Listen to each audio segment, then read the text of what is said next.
Batalion adalah satu pasukan tentera yang mempunyai 2 hingga 6 company. Biasanya batalion diperintah oleh seorang Lieutenant Colonel. Batalion yang mempunyai kekuatan anggota lebih kurang 720 anggota. Meskipun begitu, bilangan anggota boleh berubah mengikut peranan dan kelengkapan unit tersebut. Dalam Tentera Darat Malaysia, batalion hanya digunakan untuk panggilan unit-unit di dalam pasukan infanteri seperti Regimen Askar Melayu Diraja dan Regimen Ranger Diraja. Pasukan di dalam Kor Kesihatan Diraja juga dipanggil batalion.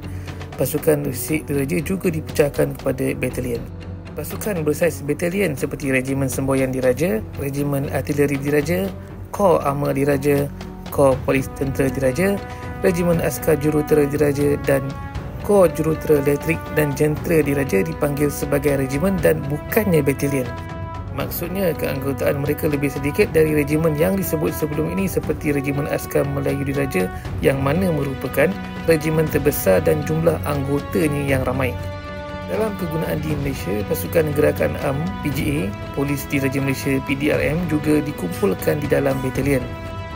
Batalion diberikan nombor turutan di dalam regimennya, umpamanya Batalion Pertama Regimen Askar Melayu Diraja dan Batalion Pertama Regimen Ranger Diraja.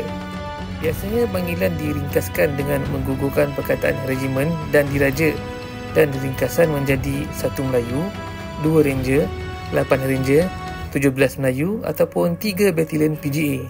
Batalion boleh beroperasi secara bebas tetapi biasanya bertempur sebagai sebuah unit di dalam unit tempur yang lebih besar seperti brigade. Satu batalion infanteri mempunyai 3 company askar infanteri dan 1 company bantuan serta 1 company markas. Company dipanggil mengikut abjad fonetik seperti Alpha, Bravo, Charlie, Delta dan HQ Company. Company bantuan mempunyai kelengkapan mesin gun berat, penangkis armor, pasukan tinjau, penembak tepat, pelatun mortar dan skuadron UAV pesawat tanpa pemandu. So, jelas kat sini company lebih kecil dari batalion. Manakala setiap satu regimen armor pula mempunyai kekuatan 3 skuadron armor, 1 skuadron markas dan 1 skuadron bantuan. Regimen artileri pula mempunyai 3 bateri dengan 1 skuadron markas.